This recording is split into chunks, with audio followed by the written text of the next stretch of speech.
vous parler d'un petit sujet peut-être un peu plus brièvement. Vous êtes en Afrique. Alors ça, c'est un sujet, j'ai l'impression qu'on va en reparler, les amis. Heu, il y a une hécatombe qui est en train de se passer dans le monde de la tech en ce moment.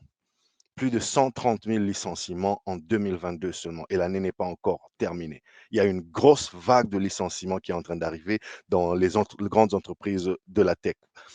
Meta, c'est-à-dire le groupe, Facebook, Snap, Twitter, Stripe, Uber, Salesforce.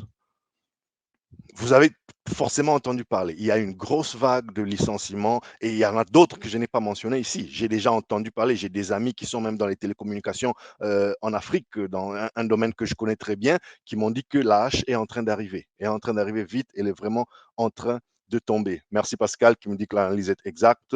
Merci à toi, je te remercie pour ton commentaire. Merci beaucoup. Je vais voir, est-ce qu'il y a quelqu'un d'autre qui est en train de commenter. Merci à vous tous. Continuez de commenter. Je vous remercie énormément pour l'intérêt que. Voilà. Amazon, 11 000. Merci beaucoup, Pascal. 11 000 personnes vont être licenciées très bientôt dans les jours, dans les semaines qui suivent chez Amazon. Donc là, j'étais en train, moi, de vous dire, donc Amazon prévoit aussi des licenciements en masse. Alors, en cause, évidemment, c'est la pandémie, c'est l'inflation. Vous savez, les données macroéconomiques, elles sont absolument bouleversées en ce moment. Et, et pendant les 2 années qui viennent de passer, ces entreprises ont beaucoup cru, beaucoup profité, beaucoup misé, et comme toujours, parfois de manière limite, pour ne pas dire irresponsable. C'est beaucoup d'emplois qui ont été créés, c'est des gros salaires qui ont été donnés. Mais les amis, j'aimerais m'arrêter une minute, par exemple, sur Meta, sur Facebook. Merci beaucoup. Je vois qu'il y a des commentaires vraiment qui disent que bon, voilà, c'est pareil chez Amazon aussi. Mais c'est partout, c'est partout. Même les entreprises qu'on n'a pas citées aujourd'hui. Moi, je vous dis, si vous êtes dans les télécommunications, surtout en Afrique, moi, j'ai eu des échos cette semaine qui ne sont pas du tout rassurants. Dans les gros telcos, tout ce qui est Vodacom, MTN, Orange, dites-moi ce qui se passe de votre côté. On va vous dire pourquoi on est en train de parler de ça. C'est pas pour jouer à se faire peur, les amis. On va y arriver. Laissez-moi avancer. Alors, je m'arrête un petit moment sur Meta, Facebook. Alors, en un an, Facebook, ils ont perdu plus de 500 milliards de dollars. Est-ce que vous entendez un peu les montants? Plus de 500 milliards de dollars en capitalisation boursière. En une année, cette année 2022. Donc, par rapport à la même année, la même période, en 2021, ils ont perdu plus de 500 milliards de dollars en capitalisation boursière. Donc, les marchés sont inquiets. Parce que voilà, c'est la première fois déjà que ça arrive au groupe, mais aussi, je ne sais pas si vous aviez suivi en début de cette année, c'était la première fois que Facebook, le réseau Facebook, perdait des abonnés. Parce qu'ils sont en croissance depuis 2004, 2005, ils sont en une croissance folle. Ils ont atteint le milliard, et puis voilà, et Facebook, c'est la moitié de l'humanité aujourd'hui. Mais pour la première fois, début 2022, Facebook a, a perdu les abonnés. Donc les abonnés qui sont en train de diminuer. Évidemment, il y a beaucoup de raisons. Vous savez, aujourd'hui, Facebook, ça fait un peu ringard. Peut-être moins en Afrique, je dois dire, parce qu'ils misent encore beaucoup sur des gros marchés à gros potentiel comme le Nigeria. C'est quand même 200 millions d'habitants, Éthiopie et même la RDC, même si en RDC, nous, notre problème, c'est plutôt la connectivité, mais on reste un gros marché. Mais dans le monde occidental, par exemple, il y a l'Indonésie aussi. Ils misent beaucoup sur l'Indonésie parce que c'est des très grand bassin de population. Mais regardez ce qui se passe en Occident, regardez ce qui se passe euh, en Europe, regardez en Amérique du Nord, même un peu en Afrique du Sud. Facebook, ça devient un peu le réseau des parents. C'est-à-dire, si moi je suis sur Facebook, ce qui est le cas, ben, mes enfants, ils regardent Facebook, ils se disent, j'ai pas envie d'aller où papa se trouve. Tu vois, j'ai pas envie de partager mes photos là où papa partage ses photos tous les jours. Les enfants, ils se sont plus rabattus sur Insta, sur TikTok notamment. Voyez-vous? Donc Facebook se ringardise un peu, ça devient un peu le réseau des vieux, entre guillemets, nous, hein, parce que on a beau dire qu'on est jeune, mais nos enfants, ils nous regardent et disent, papa, il est vieux. Voilà, donc ça se ringardise un peu. Donc ils perdent des abonnés. La concurrence aussi, évidemment, elle a été énorme. Enfin, Snapchat ne leur a pas fait de cadeau. C'est vrai, Instagram leur appartient avec WhatsApp, mais les autres plateformes ne leur font pas de cadeau et ça commence à craindre un peu, voyez-vous. Et donc, aussi, il y a Facebook qui a beaucoup investi. Il a beaucoup investi sur les quelques années précédentes ici pour construire son fameux métaverse. Alors, le métaverse, cette réalité parallèle, ce monde parallèle, cette réalité virtuelle, il est présenté comme l'avenir d'Internet, mais les investisseurs sont plus rassurés. Zuckerberg, il a tout claqué dedans. En plus, avec tous les confinements, on s'est dit que c'est fini. On les a eu, ces mecs, ils ne sortiront plus jamais de chez eux. Mais la vie, j'ai envie de dire, la vie, la normalité a un peu repris le dessus. On sort plutôt que de se parler sur Zoom à longueur de journée.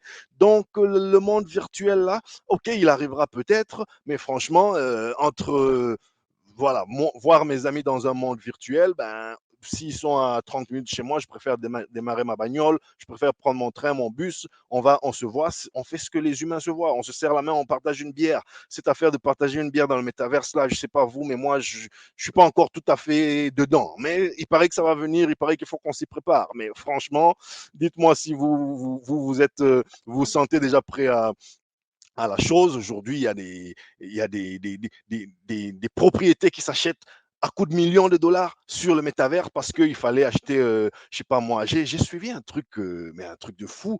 Il y a une propriété, je peux me tromper de personne, mais je pense que c'était alors, alors, il y a la célébrité Snoop Dogg, je pense, qui a une propriété dans le métaverse et qui coûte ce qu'elle coûte. Et donc, sa maison dans le métaverse, hein, donc son voisin a acheté, je pense, à 500, un prix ridicule, des millions de dollars, juste pour être le voisin de Snoop Dogg. Un peu comme ça se ferait dans la vie réelle. Si Snoop Dogg achetait la parcelle à côté de chez moi, on viendrait me dégager parce que j'aurais plus jamais les moyens pour me payer ma maison.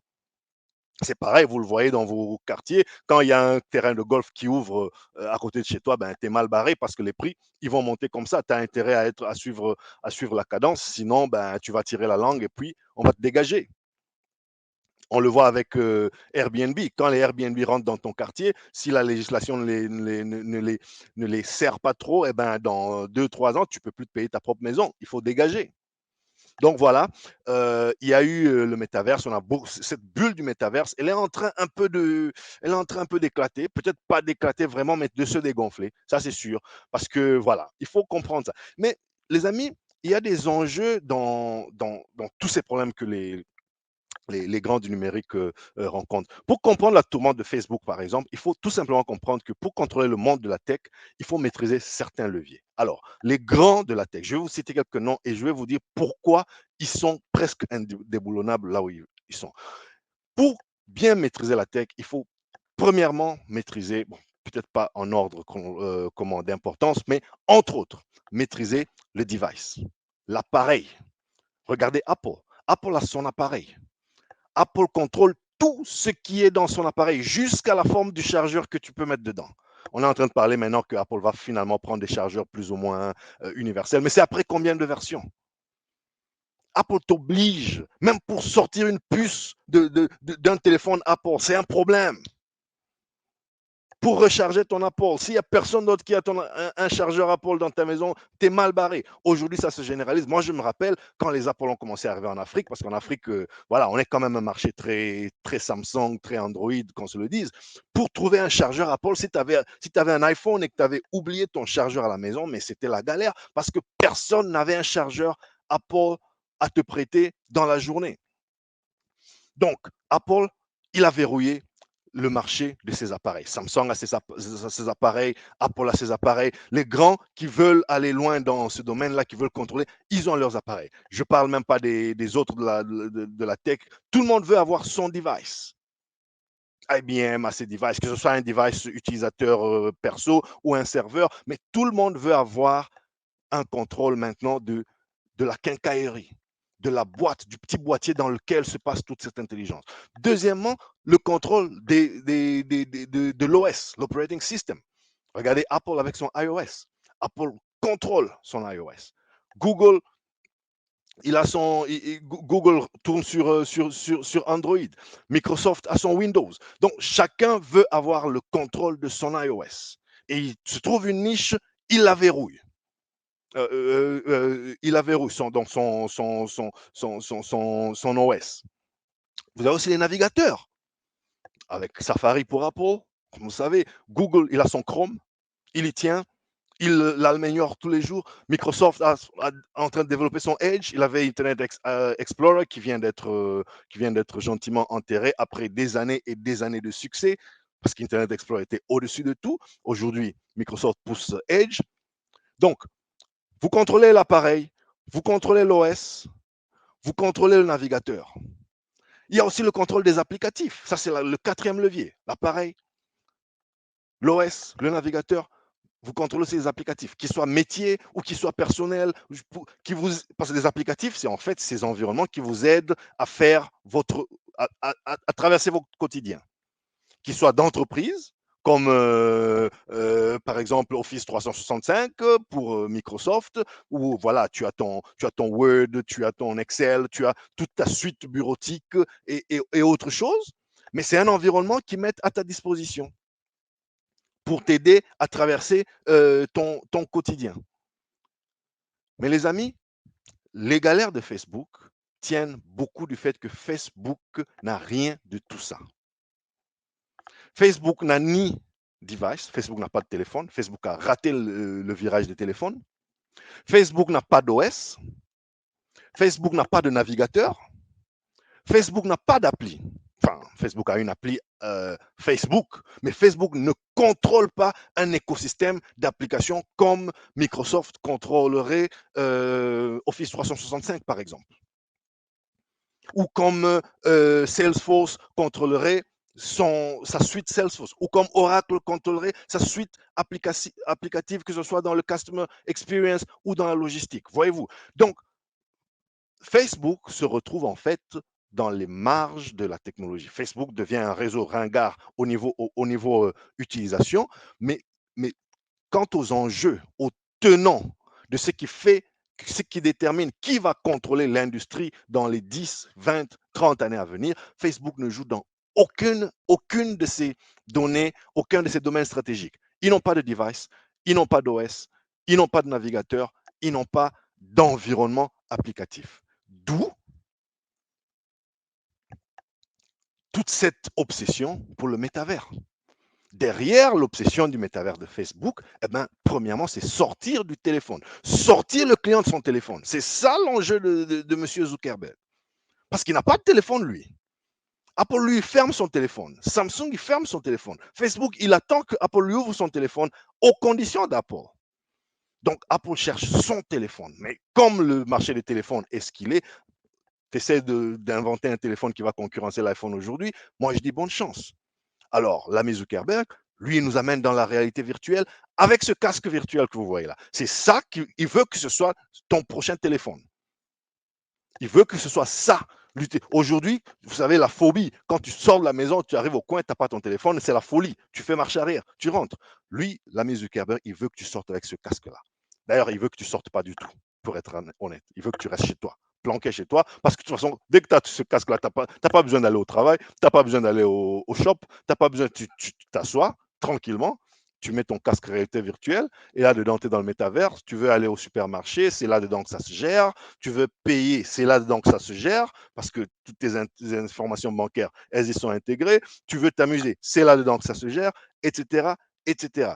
D'où la course au contrôle de device. Il veut imposer ce casque-là à réalité virtuelle. Est-ce qu'il va y arriver? On va voir. Mais ça, c'était juste pour vous faire une virgule, une parenthèse sur les vrais soucis que Facebook, qui menacent même carrément l'avenir de l'entreprise. L'avenir de l'entreprise. L'entreprise aujourd'hui est complètement, pas ruinée, n'allons pas jusque-là, ne disons pas de bêtises ici. Elle est vraiment, c'est quoi le mot? Elle est vulnérable. C'est ça le mot. Elle est vulnérable parce qu'elle ne contrôle pas un des tenants stratégiques que Apple ou un Samsung ou un Oracle ou un Salesforce ou un Google contrôle aujourd'hui. Facebook n'a que la donnée.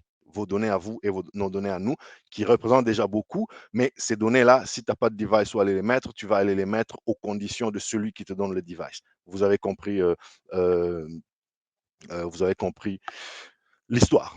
Dites-moi d'ailleurs ce que vous en pensez, est-ce que vous êtes d'accord ou pas? Est-ce que vous pensez que Facebook va s'en sortir? Le métavers, c'est une discussion qui devrait même nous concerner, surtout nous autres Africains là. Est-ce que voilà, je vous ai parlé récemment quand on a parlé de la 5G. La 5G, c'est une technologie qui va rendre possible des usages tels que les métavers, mais bon, on peut aussi parler des voitures autonomes, véhicules autonomes, par exemple, qu'on a à 5G, mais je vous avais aussi à l'époque dit que, enfin, à l'époque, c'est il y a quelques semaines, je vous avais aussi à cette occasion-là dit que, voilà, quand on a les embouteillages qui sont les nôtres, quand on manque de caméras de surveillance, comme on venait de le voir pour lorsqu'on parlait du Qatar, je pense qu'il y a des usages beaucoup plus simples, beaucoup plus faisables que le métavers. Mais bon, dites-moi ce que vous en pensez. J'aimerais vraiment vous entendre. Vous êtes sur Facebook, vous êtes en live sur, je vous rappelle, on est en notre multi-live Facebook, on est sur LinkedIn et on est aussi sur YouTube. Dites-moi ce que vous en pensez. Soyez pas calmes, les amis. Écrivez-moi et interagissez avec moi sur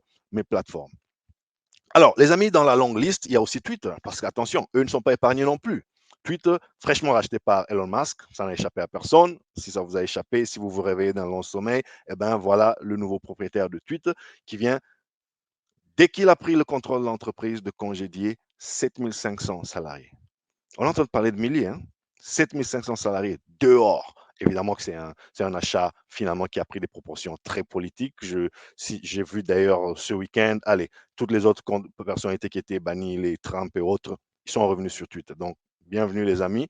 Je pense qu'on ne peut que dire bravo pour la liberté d'expression parce que je ne peux pas comprendre pourquoi Trump n'aurait pas le droit de parler sur Twitter, mais que les talibans, eux, aient le droit de publier sur Twitter. Donc, je ne comprends pas. Alors voilà, il y a l'ami Masque qui est là. Et donc, voilà, vous connaissez le personnage, je ne vous le présente pas ici. Donc, on va voir des choses. Est-ce elles seront tenables dans la durée? On va voir, mais on est tous d'accord que c'est un personnage plutôt fantasque, plutôt capricieux. Et puis, on verra ce qu'il nous réserve dans sa prise de tweet. Mais, qu'à cela ne tienne, c'est 44 milliards qu'il a claqué dans cette affaire. Il a mis 44 milliards pour acheter Twitter et au passage, il a endetté l'entreprise à hauteur de 10 milliards. Donc, l'entreprise doit devenir rentable immédiatement. Je ne sais pas si vous avez suivi, mais ça rigole pas chez Twitter en ce moment. C'est-à-dire, il arrive, 7500 salariés dehors et ceux qui restent, ils signent de nouveaux contrats de performance. C'est des longues heures, voilà, plus de télétravail, beaucoup d'employés de Twitter, ils disent que le télétravail, on est en train de finir avec cette histoire-là, l'affaire-là, que non. Donc voilà, il dit, voilà, si tu ne veux pas venir au bureau, tu es dehors.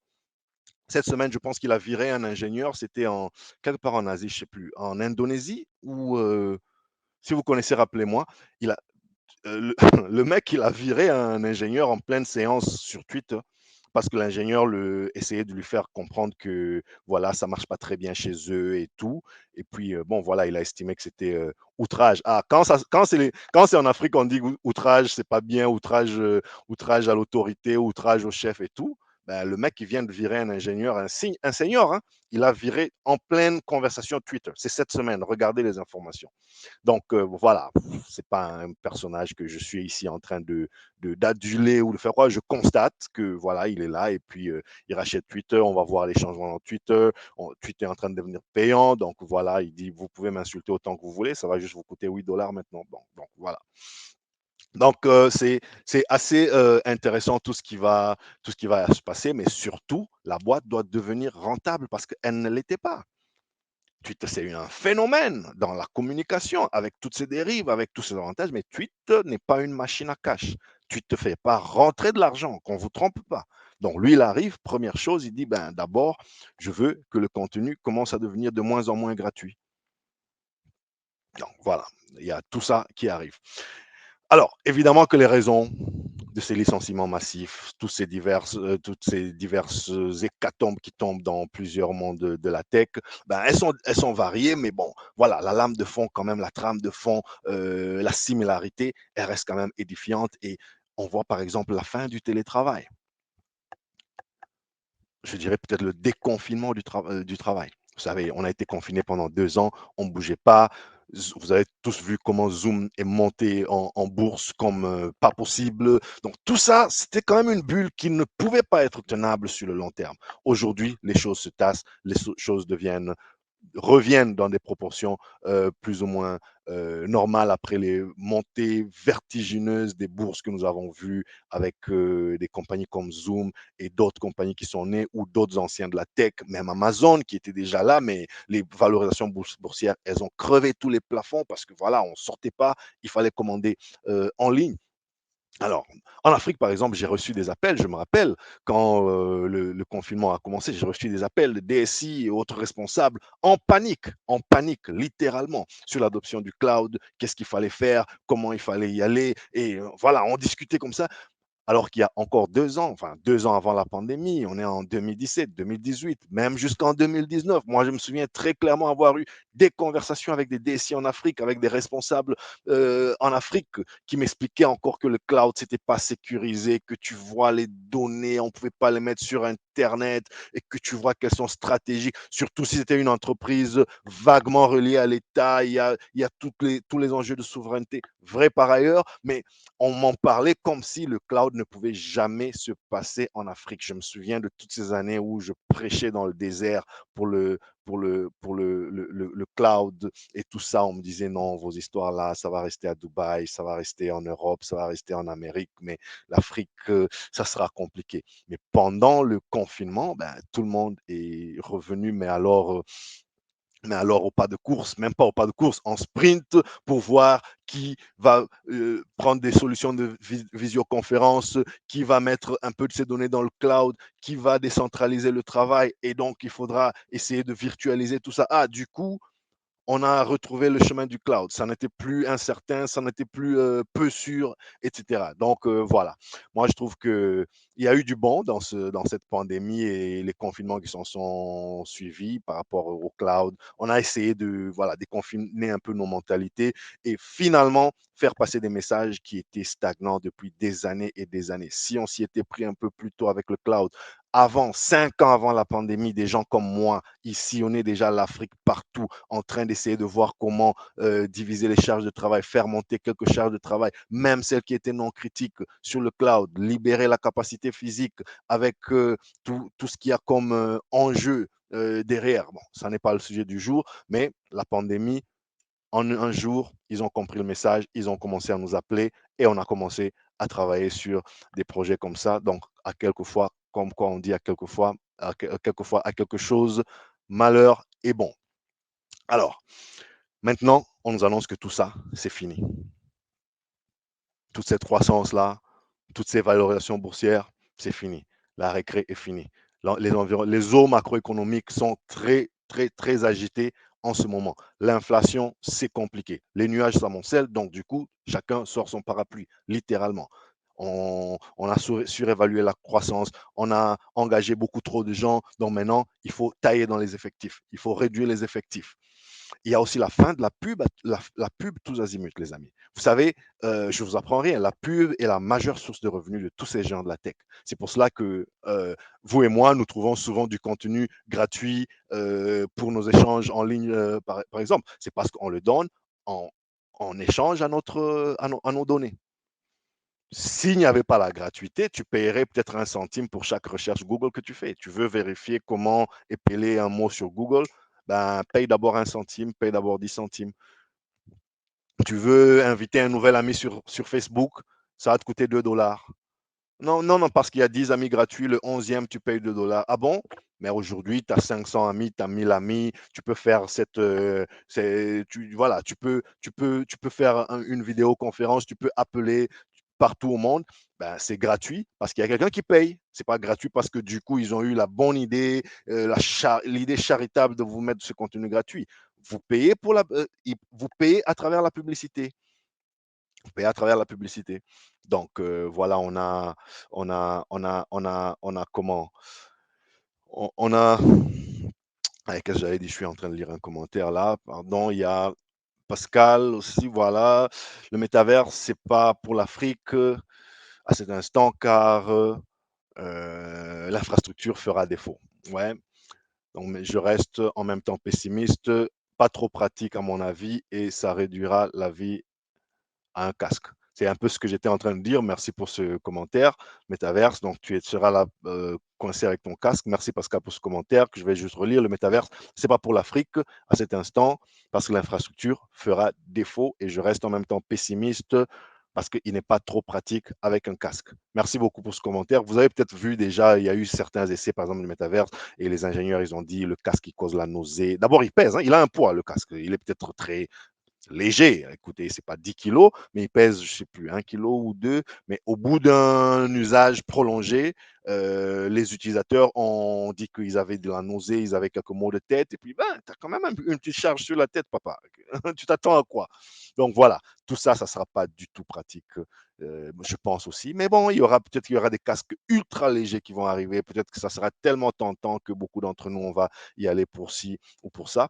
Mais bon, on va y revenir. Watch this space, comme on dit. Donc voilà, Apple et la publicité. Donc la publicité, je vous disais que c'est vraiment quelque chose de très...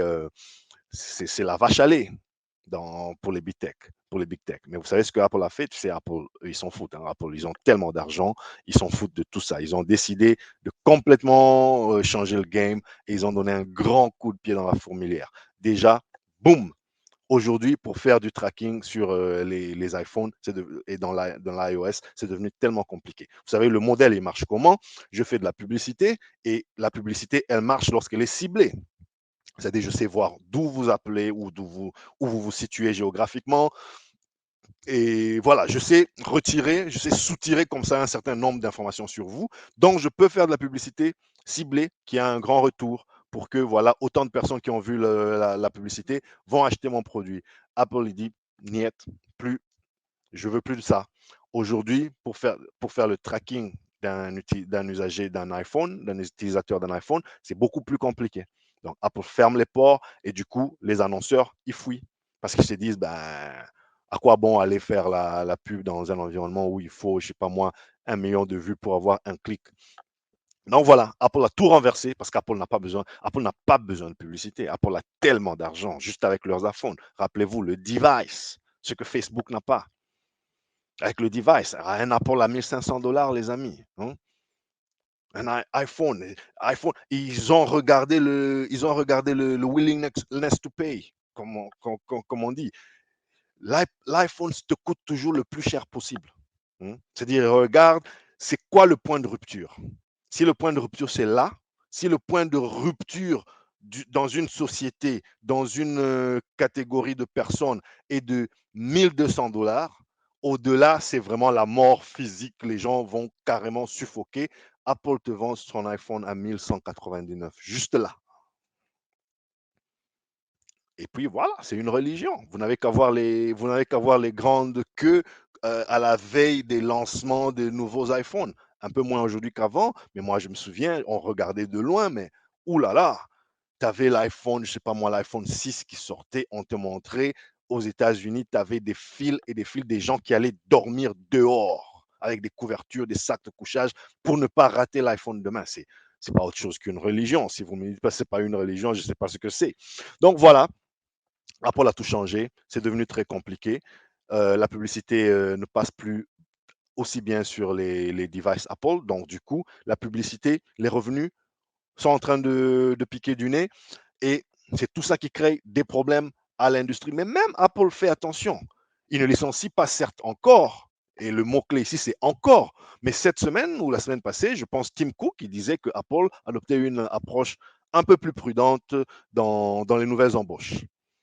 Donc voilà, c'est pas des eaux très claires que traverse la tech. Mais moralité, les amis, est-ce que la big tech est en train de mourir pour autant? Je pense que non. Ben, d'ailleurs, loin de là, ils ne sont pas morts. La big tech, il y a encore des montants de cash. Je n'ai pas tous les chiffres devant moi, mais si on doit parler des chiffres, des valorisations boursières, en fait, c'est des chiffres qui ne.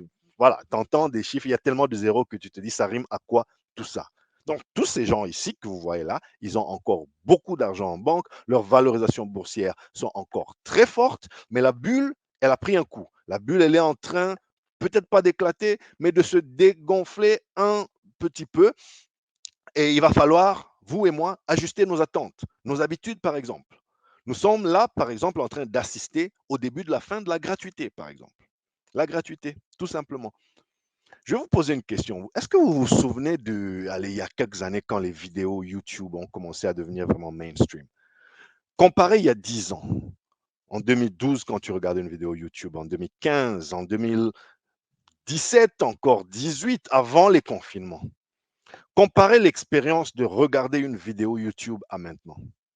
Vous avez vu comment l'expérience gratuite a été dégradée? Si vous regardez ma vidéo actuelle sur YouTube, en 2 minutes, vous avez peut-être déjà eu 3 interruptions avec la pub.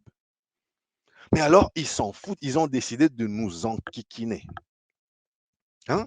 C'est-à-dire, tu as toutes les 30 secondes, je pense, c'est trop. Parfois, en 30 secondes, j'ai 2 pubs.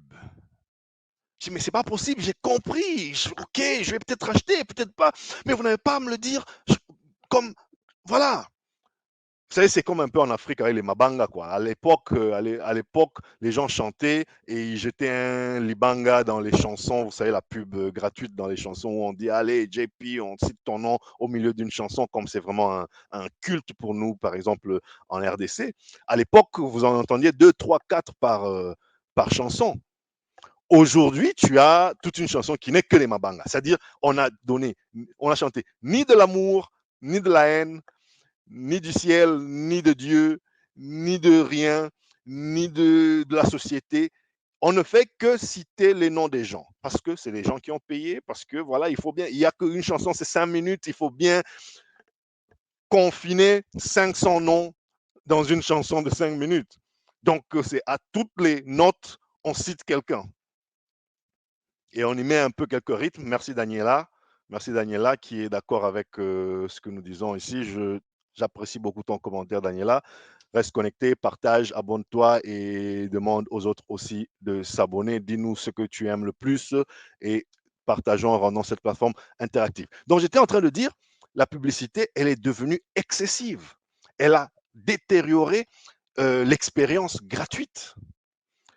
C'est quoi la solution finalement? Si vous êtes comme moi, vous vous dites, tu sais quoi, j'ai pas à me prendre la tête avec YouTube qui m'envoie une publicité toutes les 30 secondes. Tu payes 20 balles. Tu payes 20 balles, 15 balles par mois, ils te foutent la paix. Et c'est ça qu'ils veulent. Ils veulent en fait t'enquiquiner au point où vas te dire, vous savez quoi, ça coûte déjà combien le Facebook, le YouTube payant là? Ah, 15 balles? Et puis tu fais un arbitrage. Tu te dis 15 balles pour la paix du cœur. Parce que moi, quand je suis mes émissions, je ne veux pas être interrompu par la pub. Et puis, ils savent, hein, ils savent, c'est souvent la pub là, elle arrive quand tu es loin de ton téléphone. C'est-à-dire tu as mis ton téléphone sur haut-parleur, tu es peut-être, je sais pas, en train de faire la vaisselle, les mains sont mouillées, et puis boum, on te balance une pub de 45 minutes. Une pub de 45 minutes, s'il vous plaît. C'est comme tout un film, tout un concert. Tu dis, mais s'il vous plaît, et pitié, mettez-moi même une pub de 20 secondes et puis on revient. Non, il te balance 45 minutes comme ça. Et toi, tu as les mains pleines de savon, tu es en train de faire la vaisselle ou tu es en train de nettoyer un truc. Donc voilà, tu es obligé d'endurer. Donc, ils ont décidé de dégrader l'expérience gratuite. Parce que le mode de gratuité, il tient sur la publicité. Or, la publicité, elle est complètement, allez, elle n'est pas morte, mais elle est très, très, très, comment dirais-je, c'est quoi le mot? Très, très empêchée en ce moment. Donc, du coup, qu'est-ce qu'ils font? Ils mettent plus de pubs, plus de pubs, plus de pubs. Si tu penses ils t'ont tellement enquiquiné, ça te coûtera que 15 balles, 15 dollars. Hein, ça te coûtera que 15 dollars, 20 dollars. Ça dépend du package que tu prends. Allez, passe sur la version payante, ils te foutent la paix. Netflix est en train de revenir, ça. L'idée de voir une pub dans un film sur Netflix, moi, elle me retourne le sang. J'y crois pas. Je pensais que Netflix, on payait les 20 dollars par mois, on payait ce qu'on payait pour avoir la paix du cœur, se dire, allez, c'est fini, à la télévision, ils ne me verront plus jamais. Parce que sur Netflix, j'ai la paix du cœur. Non, maintenant, il faudra payer plus. Si tu restes sur le package basique là, eh ben, tu auras quand même quelques minutes de pub. Toutes les 20 minutes, on va t'interrompre sur Netflix. Ça te fait peur quand tu penses à ce que Netflix était, quand tu penses à ce que la promesse aurait pu être. Mais c'est comme ça. Eux aussi, ils sont en train de se normaliser. Ils sont en train de comprendre qu'ils ne peuvent pas utiliser les anciens modèles indéfiniment. Ils sont en train de redevenir finalement des humains. Ils commencent à les grandes tech commencent à couper les effectifs, commencent à mettre plus de pubs, commencent à t'empêcher de prendre du contenu payant gratuit pour te pousser à prendre du contenu payant avec un peu de paix du cœur. Et puis ils vont continuer à monter les enchères. Ça sera comme ça. Il faut s'y habituer. Il faut s'y habituer à un point de vue, on va dire, personnel, mais il faut aussi s'y habituer à un point de vue d'entreprises parce que l'Afrique, nous ne sommes pas épargnés. Je vais vous citer les télécommunications. C'est en train de venir. Si vous travaillez dans les télécommunications, dites-moi ce qu'il en est. Mais moi, je sais qu'il y a des plans sociaux qui ont commencé à être annoncés. Moi, je connais personnellement des gens en Afrique qui ont pris un package, qui sont partis. Parce que les technologies, elles évoluent, les licenciements, ils arrivent. De nouveaux postes aussi vont être créés. Ça n'est pas la mort de tout le monde. Il y a des nouveaux postes qui vont être créés. Par exemple, je vois de nouveaux postes en cybersécurité, en marketing digital, community manager qui commencent à arriver. Avant, tu ne regardais pas une offre de Vodacom ou de MTN ou de Safaricom ou de Orange avec un community manager ou un rôle expert en cybersécurité. Ça devient de plus en plus fréquent. Donc, il y a de nouveaux postes qui sont en train de s'ouvrir. L'idée, c'est de se recycler. Voilà, c'est ça aussi l'autre point que j'allais vous mentionner, les amis. Se recycler. Parce que dans ces organisations-là, dans ces entreprises-là, il y a des gens qui gèrent la boîte informatique depuis 20 ans. C'est eux qui ont tout conçu dans les systèmes. C'est eux qui ont vraiment tout conçu. Aujourd'hui, les choses changent. Il y a des jobs pour lesquels on n'a plus besoin d'armée d'informaticiens, par exemple. Je me rappelle, il y a 20 ans, quand dans les départements informatiques, par exemple, pour le reporting, quand on faisait les Crystal Reports, mais c'était des armées d'informaticiens parce qu'il fallait un rapport pour tel aspect du business et un rapport pour tel aspect du business. Et une personne, ce n'était pas faisable. C'était 10 personnes, c'était 15 personnes qui faisaient que le reporting. Il fallait faire sur le roaming, il fallait faire ceci. Aujourd'hui, tout ça est automatisé. Tu mets ça dans Tableau, tu mets ça dans Oracle, tu mets ça dans. Ça te fait. Et puis voilà, tu changes juste quelques paramètres. Une personne peut faire le job. Deux personnes, un petit département. C'est plus une armée de 15 informaticiens juste pour automatiser les rapports. Je me rappelle, nous, on allait les week-ends, on allait travailler les week-ends et il y en avait qui dormaient au bureau, surtout ceux qui travaillaient dans le billing pur et dur pour automatiser l'imprimerie de factures. Je me rappelle très bien de ces jours-là. C'est pas dans l'Antiquité. Les factures, s'il faut imprimer, s'il faut sortir dans le billing, il faut sortir 10 000 factures ce week-end parce que tous les postpays, il fallait aller presque dormir au bureau. Aujourd'hui, tout ça est fait par une machine et chacun reçoit sa facture en ligne. On n'a pas besoin de 10 personnes pour ça. Donc, si vous êtes dans ce genre d'emploi-là, commencez à vous recycler, commencez à vous mettre un peu au parfum des nouvelles technologies plutôt que de dire, voilà, parce qu'à l'époque, les gens qui faisaient ça, c'était comme c'était des personnes précieuses. On ne pouvait pas avancer si telle personne ne venait pas nous dire comment il a paramétré tel rapport. Donc, ça faisait un peu une certaine job security. Tu savais que on t'appelait le dimanche, on t'appelait le lundi, on t'appelait en vacances, on t'appelait tout le temps.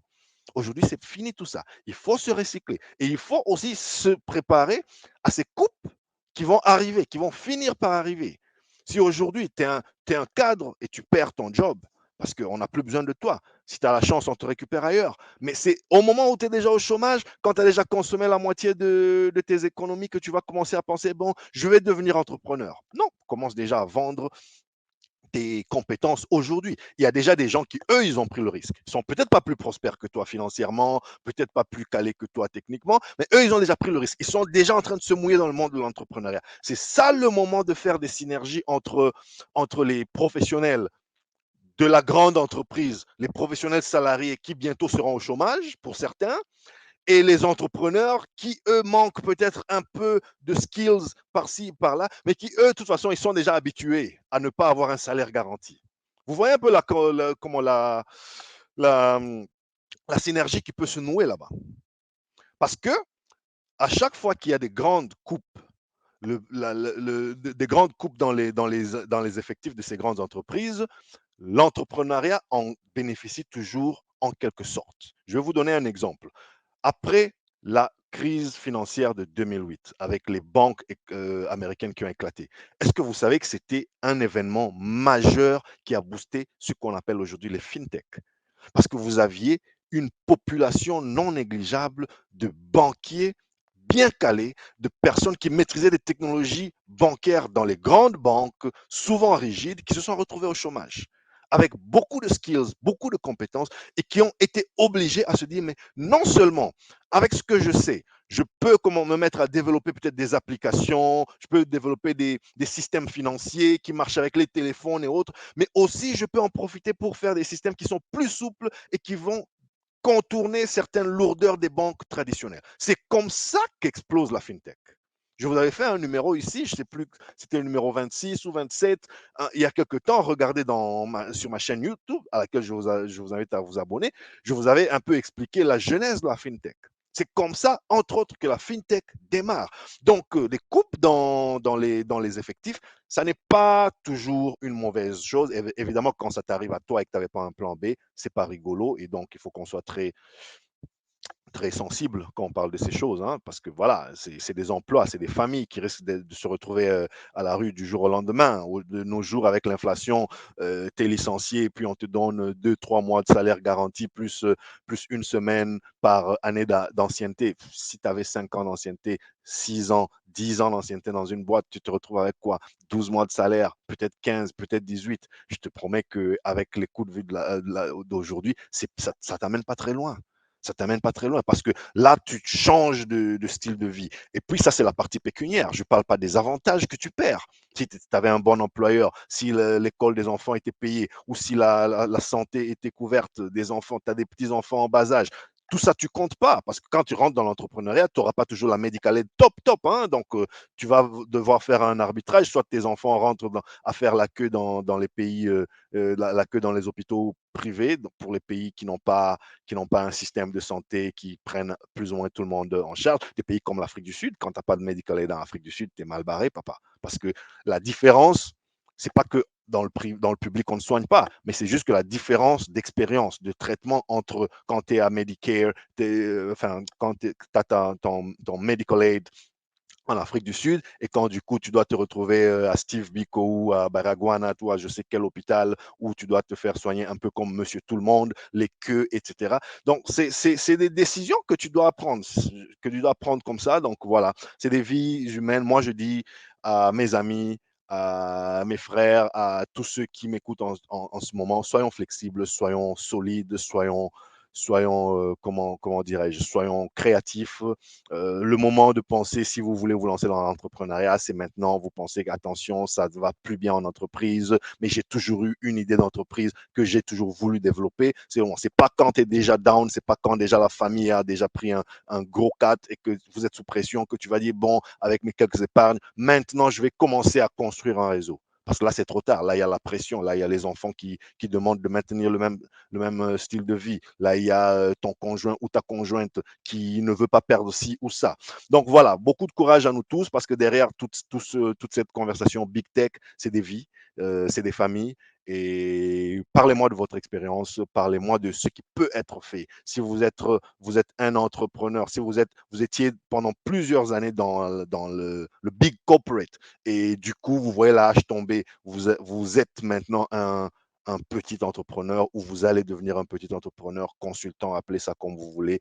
Qu'est-ce que vous offrez comme service? Parlez-moi. Et je sais qu'il y en a dans mon réseau, mes amis, des gens que je connais personnellement qui sont dans cette situation. Parlez-moi. Essayons de s'ouvrir les horizons des uns et des autres. C'est un peu à cela aussi que sert cette plateforme. Voilà, c'était un très long numéro, les amis. Demain, on va essayer de faire court dans notre parti pris congolais parce que j'ai quelques petits trucs intéressants à toucher sur tout ce qui est parti pris congolais. Voilà, ce sera heure habituelle, midi Montréal, 18h Kinshasa, 19h Johannesburg. De toute façon, quelques minutes avant, on va ouvrir la ligne. Si ce n'est pas encore ouvert, c'est que peut-être je prends un peu de retard, mais j'espère ne pas être trop en retard. Merci beaucoup d'avoir écouté. Merci à vous tous d'avoir commenté. Merci beaucoup. Je relis encore les commentaires. Je vois.